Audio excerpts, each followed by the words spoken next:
Šī akcija ir vislabāk darbojās tad, kad jūs aicināt uz klātienes pasākumiem.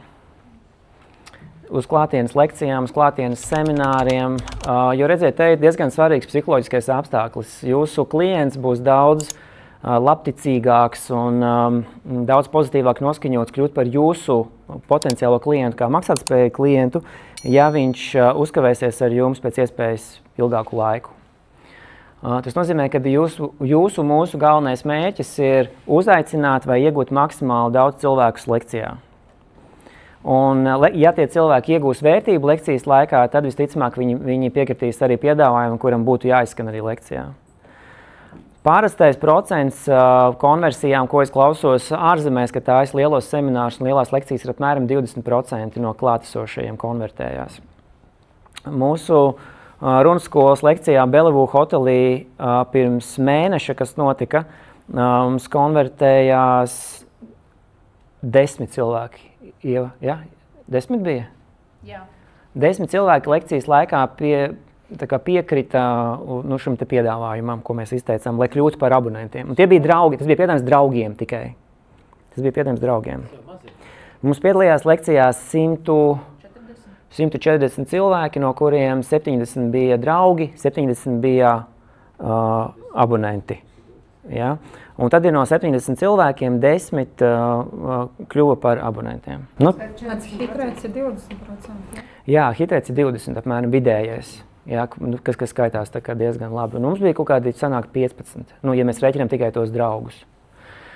Tā draugu metode man kaut kādā ziņā patīk, bet mūsu atziņas ir kaut kas tur līdz galam mums nebija tīrs, vai kaut kā mums līdz galam varbūt nesanāca, jo nākamā dienā, kad mums Linda zvanīja šiem te draugiem, paprasīja, kā jums iet, vai jūs negribat tomēr pievienoties, mēs uzdūrāmies arī uz 8. klases skolniecēm. Vienot sakot, un tā nav vairāk tā auditorija. Protams, ka mēs ļoti plaši atvērām tās durvis, tā kā tiešām jebkurš draugs kvalificējās, bet mūsu nākošajā pasākumā, kas būs pēc mēneša, kas būs storytelling lekcija tajā pašā hotelī, mēs arī aicināsim 2 draugus, bet šoreiz mēs paeksperimentēsim ar mazu komisiju 5 eiro draugam. Un apstīsimies, kas būs tādi. Mēs nezinām, kādi būs tie testa rezultāti, bet apstīsimies, vai mums nenāks tādi, kuriem vairāk gribēsies. Jo tur tiešām bija daudz cilvēku, kas vienkārši māmas viņus atved, vienkārši viņi, kas tas pa sviestu, kas tur notiek?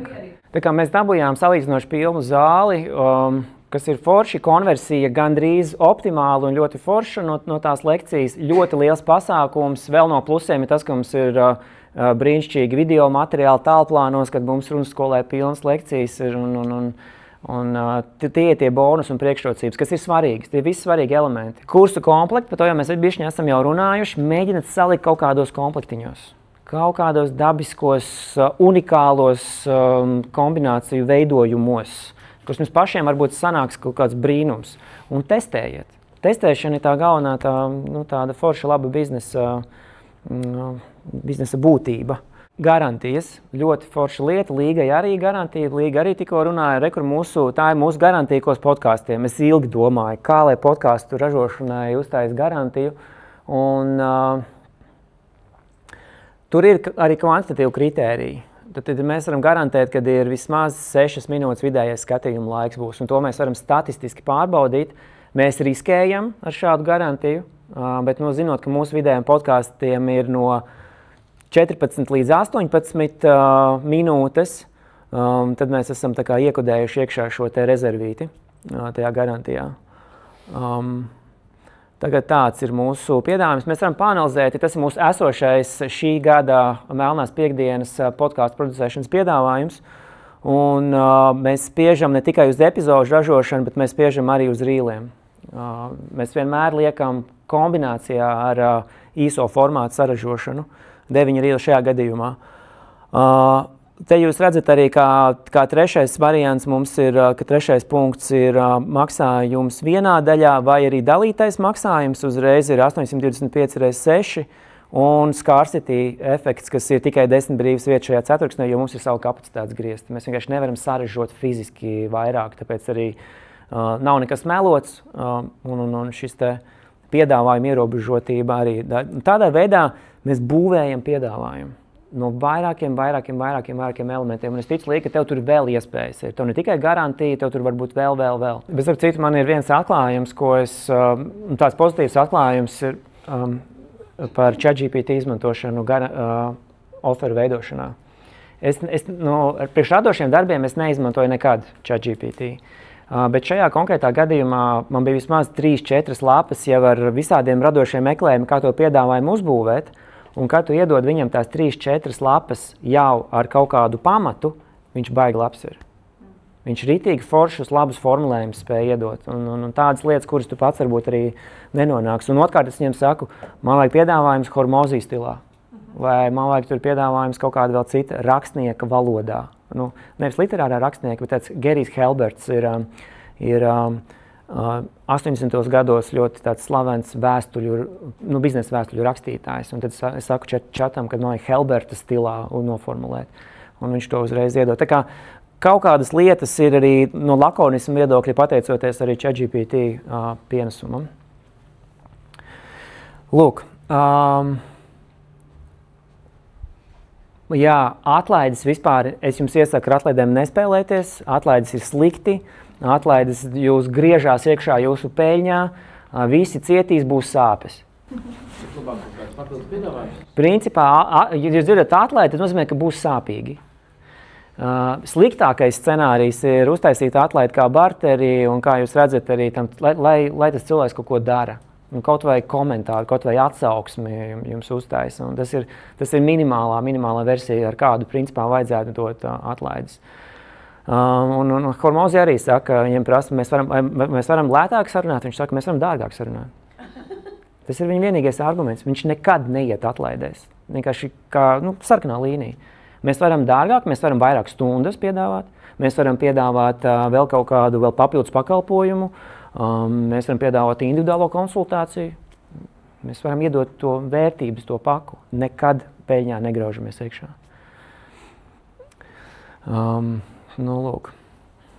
Ieskicēšu tikai par distribūcijas kanāliem.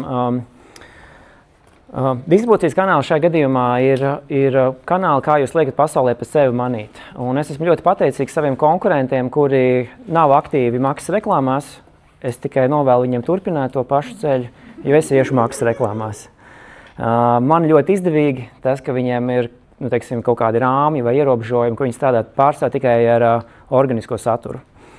Un tad ir 3 tādi lieli virzieni, ar kuriem mēs strādājam. Ir organiskais saturs, kuram Lauris ir atbildīgais ar savām idejām, ir Ieva arī komandā strādā ar organisko saturu, kas ir bezmaksas saturs, un mums ir maksas reklāmas, mums ir e-pasti. 3 tādas lielas pasaules, bet es jums gribu ātri ieskicēt par e-pastiem. Parasti, lai iegūtu e-pastus, kā aicinu to darīt? Jūs izveidojat kaut kādu bezmaksas materiālu, noreklamējat to, un tad cilvēki piesakās iegūt šo bezmaksas materiālu viņa e-pastā, atstājot savu e-pasta adresi. Kas ir riski un kāpēc es tā vairs negribu darīt? Kodzu? Datu inspekcija. Nē, datu inspekcija nepiesiesies, ja tev būs ķeksīts apakšā un viss būs korekti. Tādā ziņā viss ir kārtībā. Man starp citu bija darbnīca datu inspekcijā un vadītāji teica, vies tur panāc. Viņi teica, ka man nebija tas ķeksīts. Jā. Bet kāpēc es to nedarīšu vairāk? Jo jūs atlasat auditoriju, kurai patīk bezmaksas materiāli. Mēs esam latviešu valodā to saukt kaļāčiki, vienalga kā jūs vēlaties, bet tā ir kategorija, tā ir cilvēku kategorija. Un tas nekas, ka man ir 8000 e-pasti, tas neko vispār nenozīmē. Jo ļoti daudz cilvēku saka, jā, tur jābūt ir foršai konversijai, e-pasts ir ļoti labs pārdošanas mehānisms, jums ir jābūt vismaz 10–15% atvēršanas rādītājiem, un tad jūs būsiet laimīgi. Man ir 8000 e-pasti un 50% atvēršanas rādītājs. Un man nav pārdošanas. Un tas ir tikai tāpēc, ka es ļoti aktīvi strādāju ar bezmaksas tie saucamie freebies. Un tas cits mehānisms, kā ar e-pastiem strādāt, ir klienti. Tātad tie ir klienti, kuri nāk uz jūsu lekcijām vai lielākām nodarbībām, vai vienkārši jebkura veida klienti. Un tie e-pasti būs vērtīgi e-pasti. Un tas jums prasīs ilgu laiku, sakrāt tādus e-pastus, bet jums būs vērtībā. Jums būs vērtība. Ar e-pastiem ir tā, tad, kad tajā mirklī, kad jūs izsūtat kaut kādu newsletteru, lielo e-pastu, jums jābūt ir izpratnē par to, ka jūs noskrāpējat kaut kādu daļu no jūsu sekotājiem, jo vienmēr atsekos. Katrs izsūtītais e-pasts automātiski nozīmē, ka būs cilvēku segments, kas jums atsekos. Esat psiholoģiski gatavi tā statistikai, kas klieks jums ar sarkaniem skaitļiem. Cik daudz cilvēku. Jūs varat pēc tam iet iekšā un izlasīt, Jārs atsakoja, un pēc tam jums trīcēs rokas, bet tā ir realitāte. Ja? Tā tas notiek. E-pasti principā būtu jātīra. Ja jums ir, tas nozīmē, ir cilvēki, kur 6 mēnešus nav atvēruši jūs e-pastu, ir viena stratēģija, jūs viņiem nosūtat pieklājīgi vienu teikumu, vai jums vispār interesē mūsu saturs. Ja interesē, tad nospiežat sarkano pogu un viņi atliks atpakaļ jūsu tajā auglīgajā sarakstiņā. Ja ne, tad jūs viņus metat ārā, tāpēc, ka jums ir jāmaksā par katru e-pastu šai te platformai, kuru jūs izmantojat. Un manā gadījumā ir 8000 e-pasti, tā platforma, kur izmantoja Kit.com, es maksāju katru mēnesi apmēram 90 līdz $100, un tas ir saistīts ar to, cik daudz e-pastu tur ir. Tas, kas ir ļoti svarīgi, ka jums ir statistika, vienmēr, ka jūs zināt, cik daudz var vaļā, cik daudz klikšķina tajos e-pastos. Ja? Un e-pasti prasa ārprātīgi daudz laika. Man ir kaut kādi 300 apmēram e-pasti tajā manā newsletterā. 2 gadu laikā es sarakstīju viņus. Vienu e-pastu var rakstīt 3 dienas apmēram. Raksti, pārraksti, kamēr viņa tā vērtība tur veidojās. Un es mēģināju deleģēt šo te pienākumu kādai citai meitenei pirms pāris gadiem. Neapmierināja pirms kvalitāti, un es sapratu, ka ir jāraksta pašam. Tā kā jums jāraksta par savu produktu. To jūt starp rindiņām. Un tur uzreiz būs vai nu atsakos, vai nu turpinās jums sakot. Un uz e-pastiem es silti jums iesaku nedeleģējiet šo te funkciju citiem. Būsiet priecīgi pēc 2 gadiem, kad gribēsiet grāmatu izdot, kur jums ir jau grāmatas, pirmās nodaļas jau ir no e-pastiem, vienvarēs izveidoties. Par maksas reklāmām. Maksas reklāma ir izcils mehānisms, kā strauji dabūt rezultātus. Es esmu totāls maksas reklāma fans. Man vienkārši patīk tā matemātika, es redzu, kad ir kaut kas investēts un tev nāk atpakaļ kaut kas vairāk. Latvijā var likt lielus budžetus dienā, ja jums ir labs piedāvājums. Ja jums ir labs piedāvājums, tad viss ir kārtībā. Es vienkārši mēģinu jums to šīs dienas tēmu kaut kā vēl skaidrāk iepakot, kas tas vispār ir piedāvājums. Un piedāvājumi jābūt no-brainer. Mums vienkārši mēs 100% saprotam, ka mums tas ir jāņem. Ja? Un tad tās reklāmas kļūst par tādu degvielu. Viņas uzreiz jūs uzšaus gaisā. Viņas ir daudz, daudz labākas. Līdz ar to tā atziņa tagad pēc 7 gadiem arī reklāmas pasaulē ir, ka pat nav tik obligāti, ka jums ir video materiāls, kas ir ļoti precīzi samontēts un ar ļoti skaisti izdomāts. Tas pat nav tas galvenais kritērijs. Jums varbūt vienkārši arī bildīte. Un ņemat vērā jūsu reklāmas bildīte jāuztver ir kā daļa no mājaslapas. Jo pati reklāma uzreiz kļūst par filtru tiem cilvēkiem, kur uzreiz sapratīs, ko es iegūšu. Jo, piemēram, Lauris uztaisīja brīnišķīgu, manuprāt, reklāmu, kas mums Instagramā nes diezgan daudz skatījumus. Tā reklāma ir, kur es it kā sūtu balziņu Laurim. Laura uztais man lūdzu reklāmu, Lauris rāda, kā viņš to dara.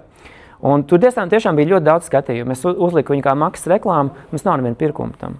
Tāpēc, ka vienkārši ir funny, ir forši, viņš ir izklaidējoši, viņš ir brīnišķīgs un cilvēkiem tā kā patīk, viņam liekas, ka es kaut ko tādu izklaidējošu dabūšu arī tālāk mājaslapā, tur kaut ko man pārdod. Jā, tas vienīgais pienesums ir tas, ka ir tiešām vairāk cilvēki redz un algoritms redz, ka cilvēkiem patīk un tas viss. Bet ja mēs gribam likt uz maksas reklāmām, pat vienkārši piedāvājums un viss, kā kaut vai karuseli ieliekam iekšā un viņam nav jābūt nekam smukam. Tas ienes rotaļīgumu un varbūt tas piesaista un varbūt uz nākamo maksas reklāmu atkal. Redzi, tu 3 atkārtoji vārdiņu var būt. Tajā biznesā tu īsti nedrīkst tā strādāt. Jā.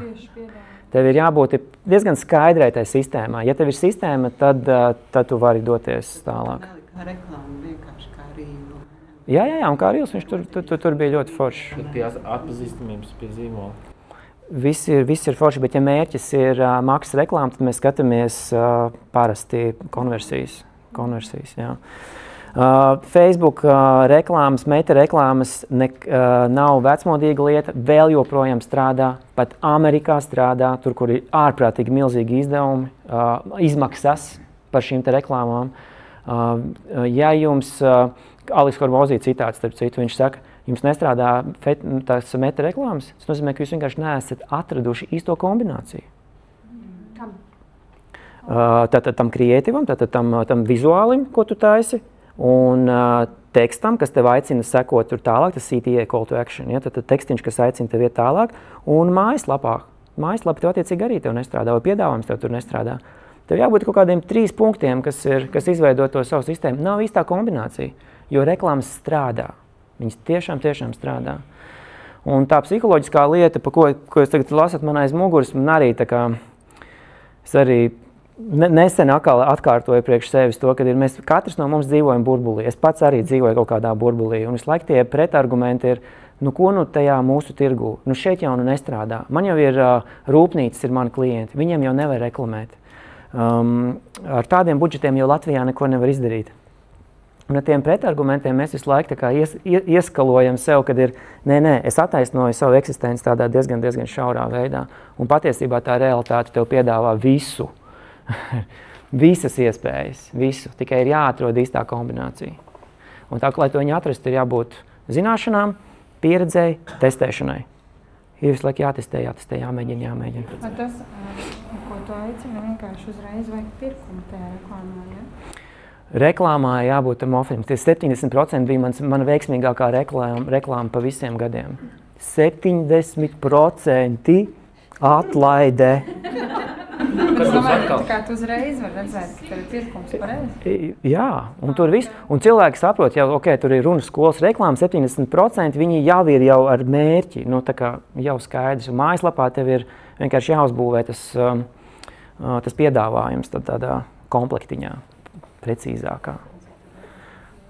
Jā. Tā kā, skaista pasaule, bet visu laiku jāmeklējās. Un no sociālajiem mēdījiem arī tas ir ļoti svarīgi, ka mēs esam, ka runas skola ir arī, mēs mēģinām būt visur. Tā mūsu stratēģija ir, mēs uztaisam vienu rīlu, mēs viņu pārpublicējam TikTokā, Instagramā un visās pārējās platformās. Mums ļoti lēni auga, manuprāt, tas mūsu skatījumu daudzums un tas sekotāju daudzums, bet sekotāji nav tas galvenais kritērijs. Piemēram, ja mēs runājam par podkāstiem, tad mēs varam arī mūsu klientam saražot podkāstu, kurām būs pirmajos 7 raidījumos tikai skatījumi no 100 līdz 300 YouTube, kas ir krimināli maz. Tas ir kliedzoši maz. Bet ja ja mūsu klients ir rūpnīcas, tad cik te rūpnīcas vispār Latvijā ir? Mēs taisam podkāstus, lai klausītos rūpnīcu vadītāji, rūpnīcu cilvēki. Un ja mums ir 300 īstās ausis un īstās acis, tad mēs esam izdarījuši ļoti labu darbu. Un līdz ar to esat ļoti uzmanīgi no tiem saucamiem Key Performance Metrics, KPIs, no tām mērīšanas lietām. Sekotāji neko nenozīmē, skatījumi pat neko nenozīmē. Ja visu nozīmē to, vai jūs esat precīzi izveidojuši savu saturu jūsu mērķa auditorijai. Tas ir vienīgais kritērijs. Un tas, ka man ir ļoti talantīgs Lauris, kurš taisa baigi foršos rullīšus, kur daudz skatās, arī nav galvenais kritērijs. Es esmu ļoti pateicīgs, ka Lauris ir talantīgs, bet mums ir jātaisa rullīši un jākoncentrēs, kā mēs palīdzam cilvēkiem tikt pāri uztraukumam, kā mēs palīdzam cilvēkiem runāt labāk, kā mēs palīdzam cilvēkiem pičot labāk. Tas ir tas mehānisms, kā mēs darbojamies. Palīdzēt risināt kaut kādas noslēgtas problēmas. Jā, vienkārši tas ir pilnīgi uz visu, jebkurai auditorijai. Ja? Mums jārāda ir, kā mēs to palīdzam izdarīt citiem.